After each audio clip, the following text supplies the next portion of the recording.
আসসালামু আলাইকুম, শুভেচ্ছা সহ আমন্ত্রণ চ্যানেল আই সংবাদে আপনাদের সাথে আছে আমি নবনীতা। বিস্তারিত সংবাদের শুরুতেই জানিয়ে দিচ্ছি ফ্রেশ আটা, ময়দা, সুজি সংবাদ শিরোনাম।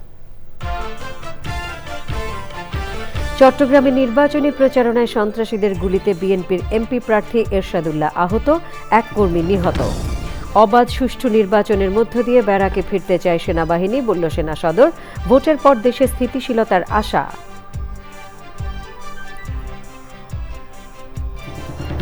কোনো ষড়যন্ত্রে কাজ হবে না, ফেব্রুয়ারিতে নির্বাচন হবেই বলছে বিএনপি। ধানের শীষের প্রার্থীদের বিজয়ী করতে ঐক্যবদ্ধ থাকার আহ্বান। নির্বাচনী জোট না হলেও আসন সমঝোতার কথা জানালেন জামায়াতের আমির। বললেন আওয়ামী লীগের ভোটে অংশগ্রহণের সুযোগ নেই। এবং মাইলস্টোন স্কুলে বিমান বিধ্বস্তের জন্য পাইলটের উড্ডয়ন ত্রুটিকে দায়ী করেছে তদন্ত কমিটি। নিষিদ্ধ সংগঠনের কেউ কর্মকাণ্ড চালালে কঠোর ব্যবস্থার হুঁশিয়ারি। ভূমিকম্প সহনীয় মোস্ট ডিউরেবল দেশের প্রথম থার্মেক্স রড সালাম স্টিল। সালাম স্টিল বোঝে ডিউরেবিলিটি। সালাম স্টিল, মোস্ট ডিউরেবল স্টিল। সংবাদ শিরোনামগুলো জানাচ্ছিলাম। এখনকার সংবাদ আয়োজন একই সঙ্গে চ্যানেল আইয়ের ইউটিউব চ্যানেল এবং চ্যানেল আইয়ের ওটিটি প্ল্যাটফর্ম আই স্ক্রিনে লাইভ স্ট্রিমিং হচ্ছে। যাচ্ছি পুরো সংবাদে। শুরুতেই ভোটের হাওয়া।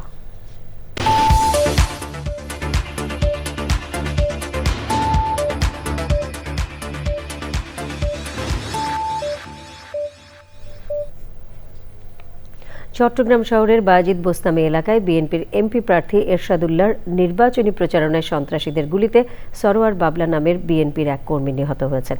সে সময় চট্টগ্রাম ৮ আসনে বিএনপির মনোনীত প্রার্থী এরশাদুল্লাহ সহ ৪ জন গুলিবিদ্ধ হন। তাদের চট্টগ্রামের এভার কেয়ার হাসপাতালে ভর্তি করা হয়েছে। সেখানে আছেন চৌধুরী ফরিদ। সরাসরি যাচ্ছি তার কাছে।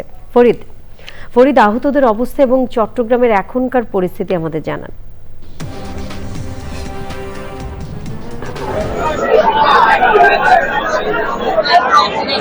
ধন্যবাদ।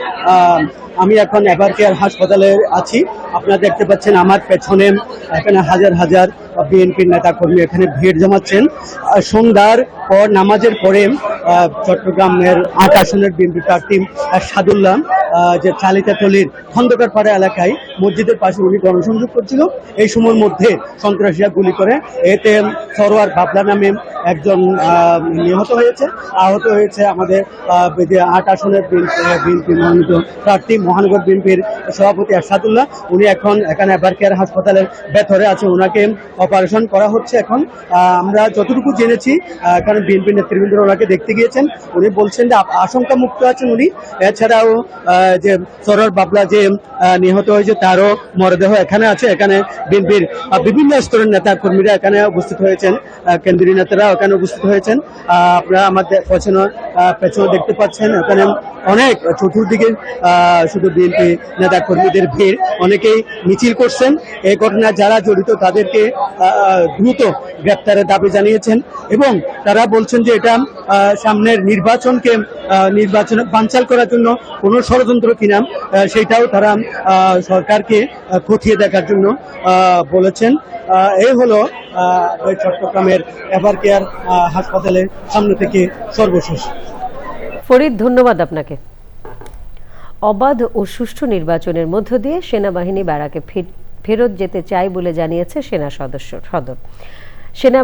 সেনানিবাসে সংবাদ সম্মেলনে জানানো হয়, কতিপয় স্বার্থান্বেষী মহল সেনাবাহিনীর নামে অপপ্রচার চালাচ্ছে। সব পর্যায়ের সেনা সদস্যের নেতৃত্বের প্রতি আনুগত্য রয়েছে। ত্রয়োদশ সংসদ নির্বাচনে ৯০,০০০ থেকে ১ লাখ সেনা সদস্য নিয়োজিত থাকবে বলেও জানিয়েছে সেনা সদর। রিয়াজ ইসলাম জানাচ্ছেন। সেনাবাহিনীর ইন-এইড টু সিভিল পাওয়ার কার্যক্রম নিয়ে ঢাকা সেনানিবাসে সংবাদ সম্মেলন। নির্বাচন, আরপিও সংশোধন, আইন শৃঙ্খলা পরিস্থিতি ও গুমের অভিযোগে গ্রেপ্তার সেনা অফিসারদের নিয়ে কথা বলেন সামরিক কর্মকর্তারা। নির্বাচন ঘিরে অস্ত্র উদ্ধার এবং সীমান্ত দিয়ে অস্ত্র প্রবেশ রোধে অভিযান জোরদার করা হচ্ছে বলে জানানো হয় সংবাদ সম্মেলনে। নির্বাচনকালীন সময়ে আমরা ৯০,০০০ থেকে ১ লক্ষ সেনা সদস্য মাঠ পর্যায়ে আমরা নিয়োজিত করব, যেটা এ যাবৎকালের সর্বোচ্চ। এবং আমাদের পরিকল্পনায় জেলা পর্যায়ে, উপজেলা পর্যায়ে, এমনকি ক্ষেত্র বিশেষে আপনার আসন ভিত্তিক আমরা ক্যাম্প স্থাপন করে যথাসম্ভব এই আইনশৃঙ্খলা পরিস্থিতি নিয়ন্ত্রণে রাখার চেষ্টা করব। সামাজিক যোগাযোগ মাধ্যমে অপপ্রচার রোধে করণীয় নিয়ে সাংবাদিকদের প্রশ্নের জবাবে সেনা সদর জানায়, বাহিনী আগের থেকে অনেক বেশি ঐক্যবদ্ধ। কিছু স্বার্থান্বেষী মহল সেনাবাহিনী, বিশেষ করে সেনাবাহিনীর নেতৃত্বকে প্রশ্নবিদ্ধ করার জন্য মিথ্যা, বানোয়াট এবং উদ্দেশ্য প্রণোদিতভাবে অপপ্রচার চালাচ্ছে। সেনাবাহিনীর প্রতিটি সদস্য, সেনাবাহিনী প্রধান এবং সেনাবাহিনীর সিনিয়র লিডারশিপের প্রতি শতভাগ অনুগত এবং বিশ্বস্ত রয়েছে। গুমের অভিযোগে গ্রেপ্তার সেনা কর্মকর্তাদের বিষয়ে বাহিনী জানায়, সেনা ও আইসিটি দুটি স্পেশাল অ্যাক্টকে মুখোমুখি করা ঠিক হবে না। আইসিটি অ্যাক্টের অধীনেই বর্তমান মামলাটি পরিচালিত হচ্ছে। আমরা সরকারের সাথে এঙ্গেজমেন্টে আছি, আমরা রেডিও আছি, আমরা আইনের প্রতি শ্রদ্ধাশীল। দেশের যে প্রচলিত আইনগুলো আছে সেটার মধ্যে যেভাবে বিচার হবে, আমরা চাইব যে সরকার একটি স্বচ্ছ প্রক্রিয়ার মাধ্যমে বিচারটি সম্পন্ন করবে। আইন শৃঙ্খলা পরিস্থিতি নিয়ে প্রশ্নের জবাবে সেনা কর্মকর্তারা বলেন, নির্বাচন হলে দেশে স্থিতিশীলতা আসবে, সেনাবাহিনী ক্যান্টনমেন্টে ফিরে যাবে। রিয়াজ ইসলাম, চ্যানেল আই, ঢাকা। বিএনপি নেতারা বলেছেন, বেগম খালেদা জিয়া নির্বাচনে অংশ নিচ্ছেন, আর এতেই বোঝা যায় কেউ নির্বাচন প্রলম্বিত করতে পারবে না। রাজধানীতে এক আলোচনায় তারা বলেন, কোনো ষড়যন্ত্রে কাজ হবে না, ফেব্রুয়ারিতেই নির্বাচন হবে। ধানের শীষের প্রার্থীদের বিজয়ী করতে সবাইকে কাজ করার আহ্বান জানান নেতারা। রাহুল রায় জানাচ্ছেন, 7 নভেম্বর বিপ্লব ও সংহতি দিবস উপলক্ষে রাজধানীতে আলোচনা ছিল শ্রমিক দলের। বিএনপির সিনিয়র নেতারা আলোচনায় অংশ নিয়ে দিনটির তাৎপর্য তুলে ধরে আগামী জাতীয় নির্বাচন নিয়ে তাদের ভাবনা আর প্রস্তুতির কথা বলেন। জনগণকে 14তে ভোট দিতে দেন নাই, 18তে রাত্রে করেছে, 24-এ দরকার পড়ে নাই, এখন 26-এও এটাকে টেনে লম্বা করে অধিকার হারা করে রাখবেন। গণতন্ত্রকে প্রলম্বিত করার ষড়যন্ত্র এদেশের সাধারণ সংখ্যাগরিষ্ঠ মানুষ কোনো অবস্থাতেই গ্রহণ করবে না। দুদিন আগে 237 আসনে ঘোষণা করা বিএনপির প্রার্থীদের বিজয়ী করতে সবাইকে কাজ করার আহ্বানও জানান বিএনপি নেতারা। বিএনপির পক্ষ থেকে যাদেরকে মনোনীত করা হবে তাদের বিজয়ী করার জন্য সবাই মিলে কাজ করতে হবে। ঢাকায় না, আপনি এখানে না, আপনার যে যার যেখানে বাড়ি, যার যেখানে যোগাযোগ আছে, সব জায়গায় চেষ্টা করবেন যাতে করে আগামী নির্বাচনে ধানের শীষের প্রার্থীরা বিজয়ী হয়। বিএনপির 31 দফা সাধারণ মানুষের মাঝে পৌঁছে দিতে রাজধানীতে লিফলেট বিতরণ করেছেন ঢাকা 12 আসনে বিএনপির মনোনীত প্রার্থী সাইফুল আলম নীরব। রাহুল রায়, চ্যানেল আই, ঢাকা। বাংলাদেশ জামায়াতে ইসলামের আমির ডাক্তার শফিকুর রহমান বলেছেন, সবাইকে নিয়ে ফেব্রুয়ারিতে নির্বাচন আদায় করে নেওয়া হবে। তিনি বলেন, নির্বাচন না হলে নানা ধরনের বিশৃঙ্খলার সৃষ্টি হতে পারে। সকালে সিলেট ওসমানী আন্তর্জাতিক বিমানবন্দরে সাংবাদিকদের সাথে আলাপকালে তিনি আরও বলেন, আগামী নির্বাচনে জোট করার সিদ্ধান্ত না নিলেও তারা সমঝোতা করবেন। পুনরায় জামায়াতের আমির নির্বাচিত হওয়ার পর সিলেট পৌঁছলে দলীয় নেতাকর্মীরা তাঁকে বিমানবন্দরে স্বাগত জানান। পরে তিনি সাংবাদিকদের সাথে কথা বলেন। ডাক্তার শফিকুর রহমান বলেন, আওয়ামী লীগ নিজেই নির্বাচন চায়নি, তাদেরকে নির্বাচনে যুক্ত করার প্রশ্নই আসে না। নির্বাচনের সমঝোতা করবে, প্রত্যেকটি জায়গায় একটা বাক্স হবে, সেই নীতিতেই আমরা আগাচ্ছি। এবং শুধু ইসলামী দল না, এখানে ইসলামী দলের পাশাপাশি দেশপ্রেমিক, প্রতিশ্রুতিশীল আরো যারা আছেন তারাও ইতিমধ্যে সংযুক্ত হচ্ছেন। আমরা সবাইকে নিয়েই দেশ করতে চাই। গণভোট আগে না হলে কিসের ভিত্তিতে সাধারণ নির্বাচনটা হবে? এই জন্য আমরা চাই গণভোটও আগে হোক এবং সনদ যেটা, এটা তার আইনি বাস্তবতা খুঁজে পাক। বিএনপি চেয়ারপারসন বেগম খালেদা জিয়া সহ অভ্যুত্থানে যাদের ভূমিকা রয়েছে তাদের সম্মানে কিছু আসন ছাড়া সব আসনেই নিজেদের প্রার্থী দেওয়ার কথা জানিয়েছেন জাতীয় নাগরিক পার্টি এনসিপির আহ্বায়ক নাহিদ ইসলাম। নারায়ণগঞ্জের সিদ্ধিরগঞ্জে জুলাই গণঅভ্যুত্থানে আহত হয়ে মৃত্যুবরণকারী শহীদ গাজী সালাউদ্দিনের পরিবারের সঙ্গে সাক্ষাৎ শেষে নাহিদ ইসলাম বলেন, জোটের বিষয়ে এখনো সিদ্ধান্ত না হওয়ায় এককভাবে নির্বাচনের প্রস্তুতি নেওয়া হচ্ছে। এর আগে নাহিদ ইসলাম সহ এনসিপি নেতারা জুলাই যোদ্ধা সালাউদ্দিনের পরিবারকে সমবেদনা জানান। পরে তারা গাজী সালাউদ্দিনের কবর জিয়ারত করেন। 24-এর গণঅভ্যুত্থানের সময় স্প্লিন্টারের আঘাতে আহত স্কুল শিক্ষক গাজী সালাউদ্দিন 26শে অক্টোবর রাতে হাসপাতালে মারা যান। এখন আমরা নির্বাচনের ডামাডোলে যাতে আমাদের এই আহত ভাইদের কথা, আমাদের এই শহীদ পরিবারদের কথা ভুলে না যাই। সমঝোতা বা জোট বা এটা আমরা বলেছি, এটা অবশ্যই একটা রাজনৈতিক বা আদর্শিক জায়গা থেকে হতে পারে। যদি সেরকম কোনো সম্ভাবনা তৈরি হয়, যেমন জুলাই সনদের বিষয়টা আছে, জুলাই সনদে এই আমাদের যে সংস্কারের দাবিগুলো আছে এই দাবিগুলোর সাথে যদি কোনো দল ঐক্যবদ্ধ বা সংহতি প্রকাশ করে সেক্ষেত্রে আমরা জোটের বিষয়টা হয়তো বিবেচনা করব, বাট আমরা এখন পর্যন্ত এককভাবেই আগাচ্ছি। এবার অন্যান্য সংবাদ। রাজধানীর মাইলস্টোন স্কুলে বিমান বিধ্বস্তের জন্য পাইলটের উড্ডয়ন ত্রুটিকে দায়ী করেছে তদন্ত কমিটি। প্রধান উপদেষ্টা প্রেস সচিব জানিয়েছেন, তদন্ত কমিটির রিপোর্টে 33টি সুপারিশ করা হয়েছে। সরকারি নিষেধাজ্ঞা অমান্য করে নিষিদ্ধ সংগঠনের কেউ রাজনৈতিক কর্মকাণ্ড চালালে কঠোর ব্যবস্থা নেওয়া হবে বলেও জানান প্রেস সচিব। চকর মালিথা জানাচ্ছেন। মাইলস্টোন স্কুলে বিমান দুর্ঘটনায় গঠিত তদন্ত কমিটির প্রধান সেনাবাহিনীর principal staff officer lieutenant general Kamrul Hasan বুধবার দুপুরে রাষ্ট্রীয় অতিথি ভবন যমুনায় প্রধান উপদেষ্টা প্রফেসর মোহাম্মদ ইউনুসের কাছে তদন্ত রিপোর্ট জমা দেন। প্রতিবেদন সম্পর্কে জানাতে রাজধানীর ফরেন সার্ভিস একাডেমিতে প্রধান উপদেষ্টার প্রেস উইংয়ের সংবাদ সম্মেলন।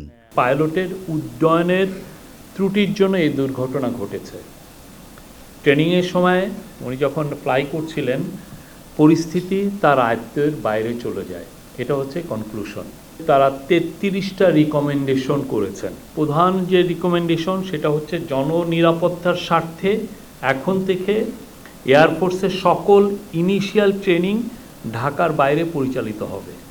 সাংবাদিকদের প্রশ্নের জবাবে দেশের রাজনৈতিক অবস্থা নিয়ে সরকারের অবস্থান ব্যাখ্যা করেন প্রধান উপদেষ্টার প্রেস সচিব। আওয়ামী লীগের অ্যাক্টিভিটিস ব্যান বাংলাদেশে, কেউ এই ব্যানকে ডিফাই করে সভা সমিতি করতে চাবেন, ঝটিকা মিছিল করতে চাবেন, যাই করতে চাবেন, সেই ক্ষেত্রে আমাদের আইনের full force of the law apply হবে।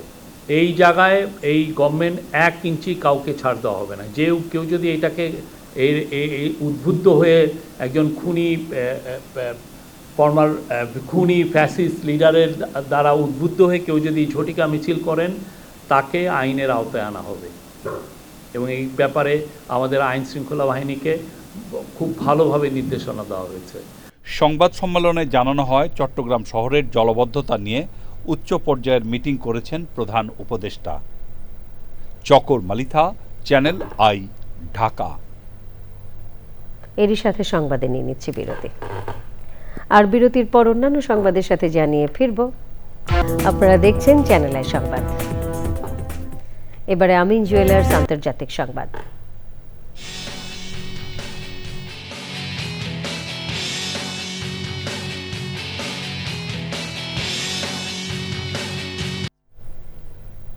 ডেমোক্রেটিক পার্টির প্রার্থী জোহরান মামদানি নিউ ইয়র্ক সিটির 111তম মেয়র নির্বাচিত হয়েছেন। মঙ্গলবার নির্বাচনের ইতিহাস গড়ে যুক্তরাষ্ট্রের নিউ ইয়র্ক সিটির প্রথম মুসলিম মেয়র হন জোহরান মামদানি। নিউ ইয়র্ক অঙ্গরাজ্যের সাবেক গভর্নর ও স্বতন্ত্র প্রার্থী অ্যান্ড্রু কুমার এবং রিপাবলিকান প্রার্থী কার্টিস লিওয়াকে পরাজিত করে নতুন ইতিহাস গড়েছেন তিনি। এই জয়ের মধ্য দিয়ে 34 বছর বয়সী মামদানি হলেন শহরটির সর্বকনিষ্ঠ মেয়র। এবারে কৃষি সংবাদ।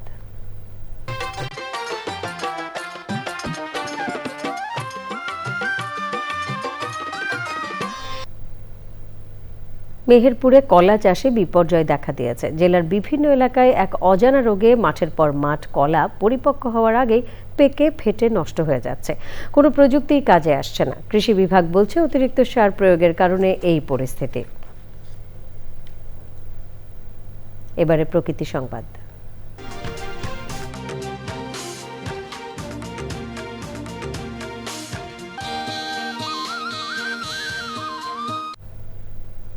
ডাস্টবিন ব্যবহার অনুপযোগী হওয়ায় সড়ক সহ যত্রতত্র ফেলা হচ্ছে ময়লা আবর্জনা। বর্জ্যের দুর্গন্ধে পরিবেশ দূষণের পাশাপাশি হুমকিতে জনস্বাস্থ্য। স্থানীয়দের অভিযোগ, ডাস্টবিন মেরামত ও বর্জ্য ব্যবস্থাপনায় নেই দৃশ্যমান কোনো উদ্যোগ। এর বিপরীতে আশ্বাসেই দায় সেরেছে কর্তৃপক্ষ। সংবাদে আবারও নিয়ে নিচ্ছি বিরতি। আর বিরতির পর খেলার খবরে থাকছে। বিরতির পর আপনাদের সাথে আছি চ্যানেল আই সংবাদ নিয়ে।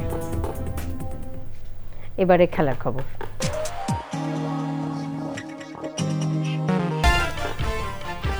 চট্টগ্রামে নির্বাচনী প্রচারণায় সন্ত্রাসীদের গুলিতে বিএনপির এমপি প্রার্থী এরশাদুল্লাহ আহত, এক কর্মী নিহত। অবাধ সুষ্ঠু নির্বাচনের মধ্য দিয়ে ব্যারাকে ফিরতে চায় সেনাবাহিনী, বলল সেনা সদর। ভোটের পর দেশে স্থিতিশীলতার আশা। কোনো ষড়যন্ত্রে কাজ হবে না, ফেব্রুয়ারিতে নির্বাচন হবেই বলছে বিএনপি। ধানের শীষের প্রার্থীদের বিজয়ী করতে ঐক্যবদ্ধ থাকার আহ্বান। নির্বাচনী জোট না হলেও আসন সমঝোতার কথা জানালেন জামায়াতের আমির। বললেন আওয়ামী লীগের ভোটে অংশগ্রহণের সুযোগ নেই। এবং মাইলস্টোন স্কুলে বিমান বিধ্বস্তের জন্য পাইলটের উড্ডয়ন ত্রুটিকে দায়ী করেছে তদন্ত কমিটি। নিষিদ্ধ সংগঠনের কেউ কর্মকাণ্ড চালালে কঠোর ব্যবস্থার হুঁশিয়ারি। পরবর্তী সকল সংবাদ দেখার আমন্ত্রণ রইল। ধন্যবাদ সবাইকে।